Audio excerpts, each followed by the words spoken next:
Trust you are taking us somewhere warm, yes? Of course. What is it? The farther Bikhai is separated from his decision to join the Companions of Iskramor, the more he wonders about it. They are soldiers for hire, yes? Mercenaries. And Bikhai wanted to join because he thought his blade could help others. Or... that is what he tells himself. Underneath it, though, Khajiit had been in Skyrim for a few months, traveling the countryside with Akari's caravan. And every night he feared that the bandits he'd fled Morrowind to escape, free and his comrades. He feared they would find him, kill him. And that Bikhai's cowardice would cost Akari, and Dromorosh, and Karjo, and Zenabi. It would cost them their lives. Karjo and Dromorosh were good fighters, but no skill with sword and shield protects you from having your throat slit while you sleep. And so, when the caravan came to Whiterun one day, and Bikhai saw the companions, warriors all, he thought joining would be for the best.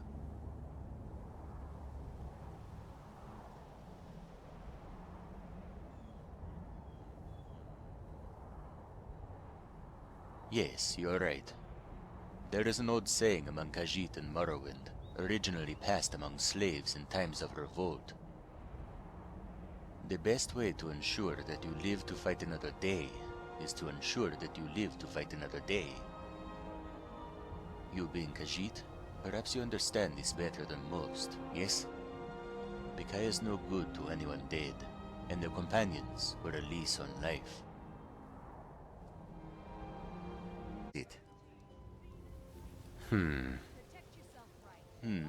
Bikhai wonders if nothing is an acceptable answer. He has been told more than once that he is quite boring. Apologies.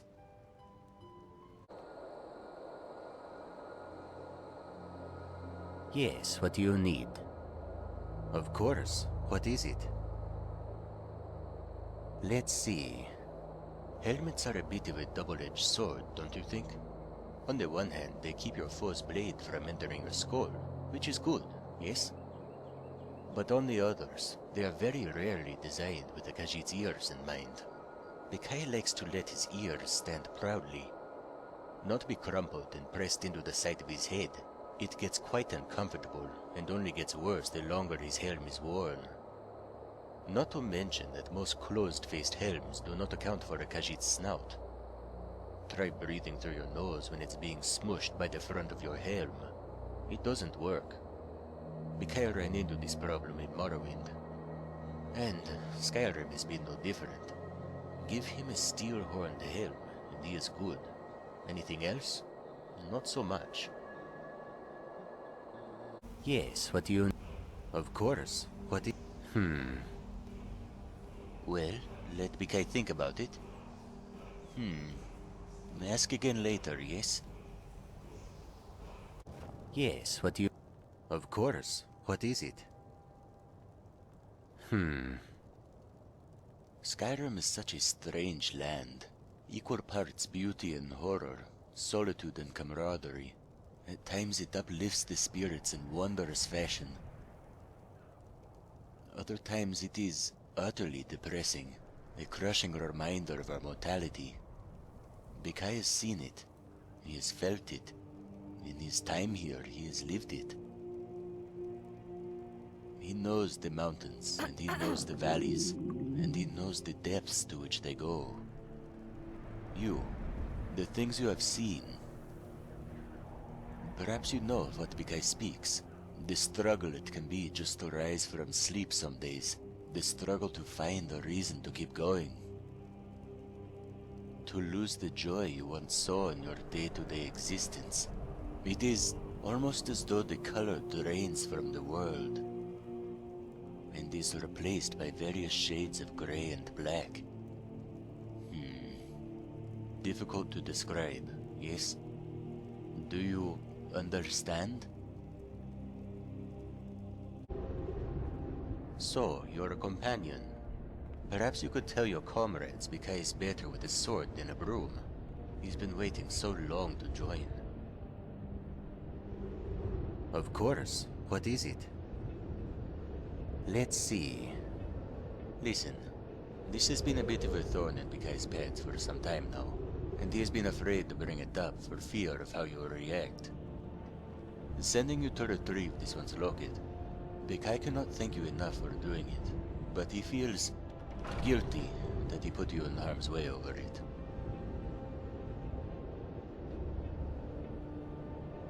You're kind to say so. A pact in fur, yes? We Khajiit must stick together. But that makes Bikhai's actions in this case even more unacceptable. Given the equipment he had on hand at the time, Bikhai likely would have faced death had he gone on his own. But if his honor meant anything, he would have faced it, rather than having you risk your own tail in his place. And so from one cat to another, Bikhai apologizes. Is it? Let's see.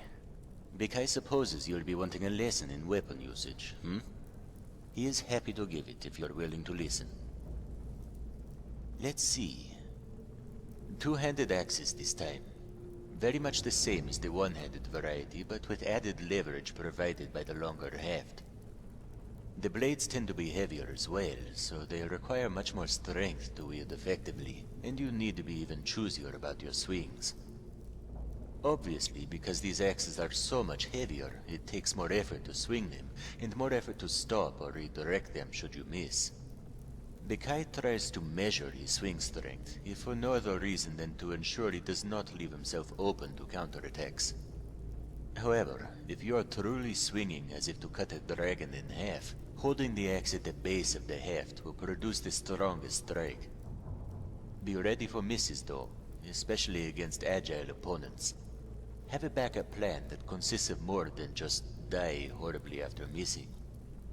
The only other issue Bikhai has had is getting his axe, stuck in his targets. A bit of arm strength and a well-placed kick usually do the trick. Of course. What is... Bikhai has heard there are humans out there who wish to be animals instead of humans. And not just animals, but walking, talking animals. Bipedal, like Khajiit. Dogs, cats, horses, and so on. And while Bikhai understands the desire to be something different, and he admires the ability to see beauty in those who are different, he wishes that instead of wishing to change, people could instead be comfortable in their own skin, comfortable with who they are. Wishing for something that will never be does not make sense to this one.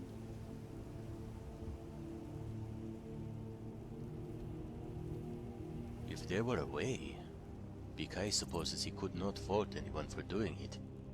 If it is what was truly in their heart, if they truly wished to change, if they had grown up feeling, this one is truly a dog at heart, and then found out there was a way for them to actually be a dog, well, Khajiit doesn't think it would be for him. But as he said, it is not his place to judge others. People should be who they are, dog or otherwise. Humans are complex creatures, aren't they? Of course, but... The only things spread throughout Skyrim as far and wide as the cold are the allergens. Bikhai never sneezed so much in his life before he came here. The flowers, the grasses, the cold, the wind, the wet, the very mold the wet grows in every nook and cranny. It is a disaster. Khajiit has a very sensitive nose to begin with, so an assault of this magnitude is nearly debilitating. Have you heard Bikhai's sneezing fits?